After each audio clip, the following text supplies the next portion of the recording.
de precios al consumidor de enero varió un 0,4% y la inflación anual bajó un 2,8%. Ahora, ¿qué divisiones presentaron alzas? ¿Cuáles representaron bajas? Tomamos contacto con Igal Maguenzo, quien es economista y fundador de Pacifico Research. ¿Cómo está?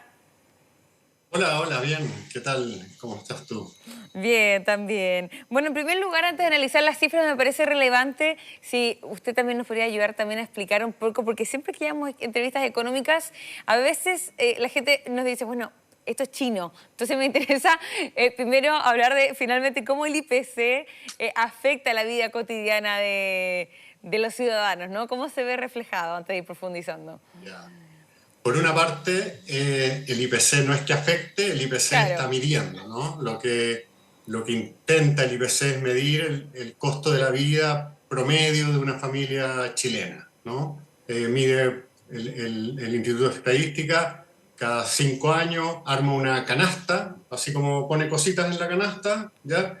Y viendo la familia promedio chilena en qué se gasta la plata, y esa canasta le va a ir midiendo el precio. Ese es el IPC. Entonces el IPC tiene un poco de pan, ahí vemos una moto, tiene un poquito de moto, gasolina, proporciones distintas para que represente una familia. Entonces cuando el IPC sube, lo que nos está diciendo es que la familia promedio representativa chilena está teniendo que pagar más por su consumo, y lo inverso cuando baja. Entonces ahora que subió 0,4%, nos dice que respecto al mes pasado, esa canasta representativa está 0,4% más cara que hace un mes. Si lo miramos respecto a enero del año pasado, ¿cierto? La inflación cayó hasta 2,8%, entonces significa que está 2,8% más cara esa canasta de lo que estaba el año pasado.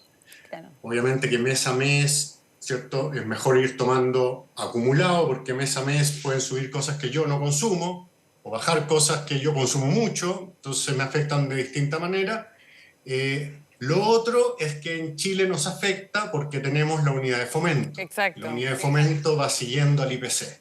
Mm. Entonces, todos los que pagamos dividendos o que tenemos contratos de arriendo en UF o Las cualquier otro matrículas. producto, digamos, exactamente. Entonces esto va subiendo, haciendo subir la UEF en esta misma magnitud con un rezago, ¿no? Esto va a hacer subir la UEF del próximo mes, y eso significa que el dividendo nos va a subir en 0,4% o la matrícula va a subir en 0,4%, etcétera. Claro. Entonces tiene esas dos componentes. Una que está midiendo lo que ya pasa, lo que ya nos afecta, y otra nos afecta además porque mueve esta medida que es la UEF, y que hay hartas cosas que las fijamos en UEF. Claro, muy claro. Ahora, siempre que también hablamos del IPC, nos dicen, bueno, pero si sube, si baja, realmente no veo mucha diferencia en mi bolsillo. ¿Cómo se explica también esa situación? Mira, primero que sube y baja es poquito, o sea, Claro. es verdad que hubo años en que subió mucho y se sintió, ¿no? La gente sintió que las cosas estaban costando mucho más caras y que de hecho nunca bajaron, siguieron subiendo otro poco. Eso sí se siente, pero cuando sube 3% en un año, la verdad es que es de a poquito, cada mes, menos de 0,3%, prácticamente no se siente. Además, las personas no miramos las cosas tan bien, miramos las cosas que más hacemos. Entonces, le prestamos más atención a los alimentos en el supermercado. Claro. ¿Ah? Eso le prestamos, uy, han subido mucho las cosas, o le subieron las papas. Es verdad, pero hay otras cosas que las consumimos menos habitualmente, o que lo hacemos con menos visibilidad, como pagar la cuenta de la luz o el colegio, que es una vez al año para los que pagan colegio. Entonces no tenemos esa sensación tan periódica. Entonces no somos muy buenos en detectar nosotros mismos la inflación tan fina. Sí somos buenos para darnos cuenta que el costo de la vida está subiendo y que los salarios alcanzan más o menos, eso sí, pero eso en un plazo más prolongado a lo largo de los meses que en un mes específico. O sea, no creo que nadie acá en el país diga, sí, en verdad yo me doy cuenta que en enero me salió todo 0,4% en promedio más que Claro. en diciembre. No, no creo. Nos fijamos mucho más si tomamos el café, cuánto se movió el café o el almuerzo, ese tipo de cosas. Claro. Entonces, hay que entender que uno no es un buen medidor, lamentablemente no es un muy buen medidor del IPC, pero tiene una noción. Claro, tiene una noción, es verdad. Ahora, con esta cifra que se entrega, entonces, vamos a desglosar un poco estas cifras. Es una variación de 0,4%. ¿Cómo lo analiza usted? ¿Cómo analizamos Mira, esta cifra? respecto a lo que venía pasando en años anteriores, no es No. muy alta. Enero suele ser elevado porque hay cosas que suben en enero, digamos, que se reajustan en enero. Entonces suele ser un mes que tiene un poquito más de inflación que otros meses. Pero si miramos respecto a enero del año pasado, estamos más o menos 3% más arriba, que es lo que el Banco Central quiere, que los precios suban siempre. Eso a la economía le permite ser un poquito más flexible, que los precios estén subiendo, porque así se puede ir acomodando. Unos suben más, otros suben menos. Nadie tiene que necesariamente bajar, ¿ya? Entonces, si yo quiero que mis productos se vendan más baratos, no necesito bajarlos, puedo no subirlos. Y como todo el resto está subiendo, el mío se va a ir haciendo más barato. Entonces, el 3% es como lo normal, y eso es más o menos lo que está pasando. Estamos con un aumento de inflación más o menos en esa magnitud. Ahora, dentro del IPC hay diferencias. O sea, lo que ha estado subiendo más en el último año son todos los servicios. ¿Ya? Entonces, bueno, el servicio de electricidad subió harto el año Sí, pasado, oportunidades, ¿cierto? Y han subido en general, los servicios han ido subiendo, mientras que los bienes han ido subiendo menos o incluso bajando. ¿Ya? Últimamente ha bajado la gasolina un poco, estos cyber, ¿cierto? Estos eventos cyber que claro. hacen bajar productos, después vuelven a subir, pero quedan un poquito más abajo. Entonces, los bienes, la ropa, los artículos importados, ahora que el tipo de cambio cayó, seguramente van a subir menos o incluso pueden bajar un poco, pero los servicios siguen subiendo un poquito más rápido, ¿no? Igual estamos hablando de que suben al 4 o al 5% al año. Si lo dividimos en 12 meses, significa que suben menos de 1% al mes, es poquito. Conversen, si alguien tiene un amigo argentino ahora que lo llame, Sí, y si le dice una es verdad. inflación de 2% en 2,8% va a pensar que le estamos hablando en una semana. No, le estamos hablando en un año completo. Sí. Ahora, este 0,4% estaba dentro de lo esperado, ¿cierto? Sí, dentro de lo esperado. En general, si es que sorprende, el IPC sorprende poquito, ¿ya? Para los que estamos en el negocio así Claro.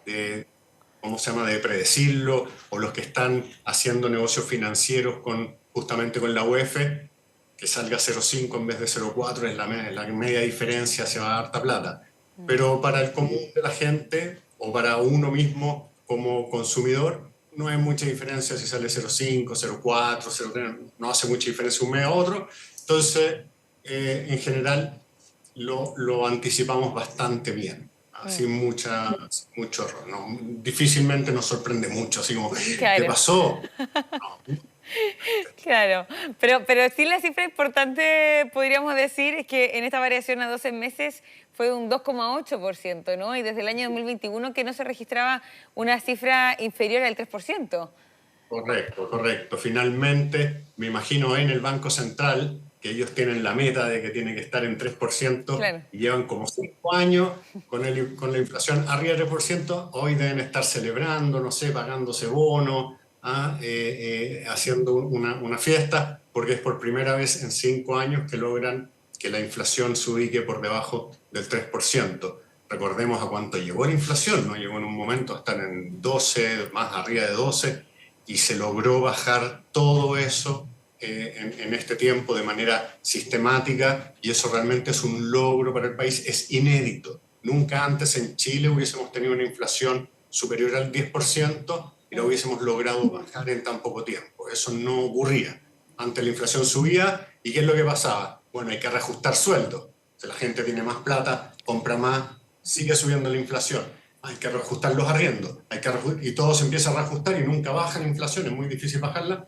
Aquí no, ahora tenemos un sistema una institucionalidad que está construida para que esto no se propague y se modere y podamos seguir funcionando más normalmente, porque cuando hay mucha inflación todo se hace muy complicado. La verdad es que se hace una complicación y la gente tiene que estar preocupada de la inflación en vez de estar preocupada de su trabajo, de sus negocios o de lo que sea que hace. Claro, buen punto ese. Sí. Ahora, una de las divisiones que también es bien interesante de que se vio reflejado en este IPC es la del transporte. Sí, ahí tenemos, mira, tenemos el IPC es una estadística, entonces, Claro, ¿cómo se mide? Por ejemplo, justamente ahí estamos viendo en la pantalla el aeropuerto, yo por lo menos eso es lo que veo, sí, transporte aéreo nacional. los viajes Entonces, transporte aéreo internacionales. internacional, que se movieron un montón. Sí, ¿Cómo se mide eso?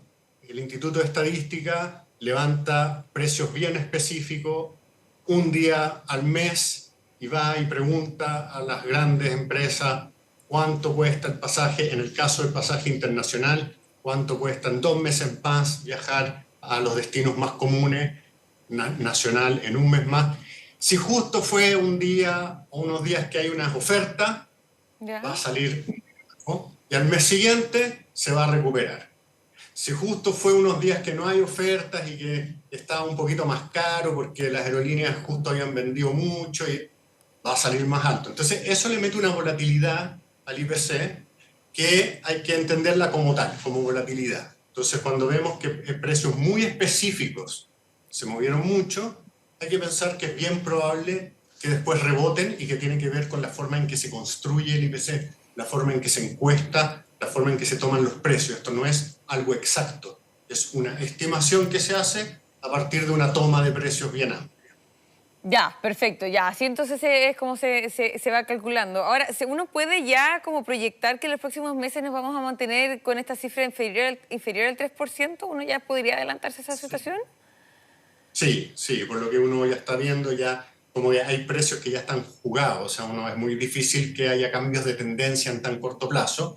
Entonces uno ya ve más lo que ha pasado con el tipo de cambio, más la tendencia que trae la inflación, más otros factores. Uno ve que en verdad la inflación va a estar incluso quizá un poquito por debajo, vamos a empezar a ver cifras de 2,5, y hay que acordarse que lo que estamos midiendo es cuánto acumulamos en los últimos 12 meses. Claro. Entonces, en los últimos 12 meses tuvimos estas subidas de tarifa eléctrica, que todavía las estamos considerando. ¿No? Cuando salgan de los 12 meses, se va a pegar otra bajada adicional. ¿Ya? Entonces, porque ya no lo vamos a estar contabilizando en los últimos 12 meses. Mm, Entonces, eso va haciendo que probablemente lleguemos en algún momento incluso a 2,5% y después se empieza a recuperar un poquito, pero esos son como fenómenos estadísticos que nos va a llevar de vuelta hacia el 3, ¿ya? Entonces, no hay que tampoco pensar, oye, es 2,8, ahora 2,5, chuta, esto se va para abajo, vamos a llegar a 2, vamos a llegar a... No, no, no es así, sino que hay que siempre pensar que cuando te dan las cifras, te están dando con retrovisor, te están contando lo que pasó en los últimos 12 meses, que claro. es harto tiempo. O sea, estamos hablando todavía de lo que pasó en febrero del año pasado, en marzo del año pasado, eso todavía entra en la cifra. Entonces, en la medida que eso va saliendo, van entrando otras cosas y se van normalizando. Por eso hay que ver más las tendencias, ¿ah? Pero sí podemos saber que probablemente los próximos meses, en la mitad de este año, la inflación va a ser un poco bajita, ¿ah? Debajo del 3%, y después seguramente se va a recuperar dependiendo de lo que vaya pasando, ¿no? Todavía pueden pasar muchas cosas, ya vemos cómo el mundo cambia de un momento para otro, ¿ah? Y Es estamos hablando de verdad, otra cosa. es Entonces, verdad.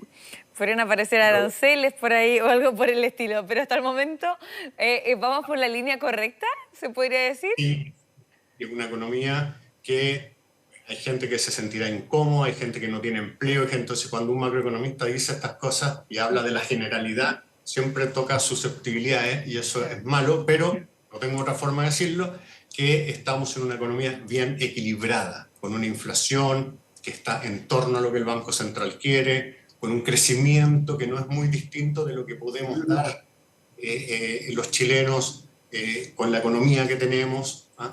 Con deuda que no es muy grande en ningún caso, Mm, ni el gobierno, pero estamos bastante equilibrados. Eso es perfecto. bueno en el sentido que nos permite hacer, ¿ya?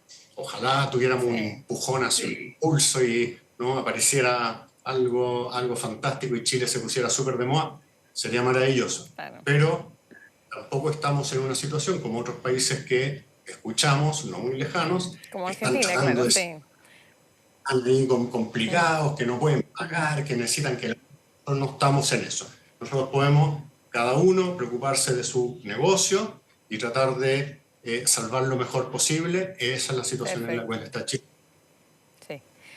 Y Gal Maguenzo, economista y fundador de Pacifico Research, le agradezco mucho esta entrevista y también por explicar con peras y manzanas estas cifras. Que tenga una excelente tarde. Tratando por lo menos, tratando. Esa es la idea. ¿Ah? Que esté muy bien, Ya, hasta luego. gracias, muchas gracias. Hasta luego.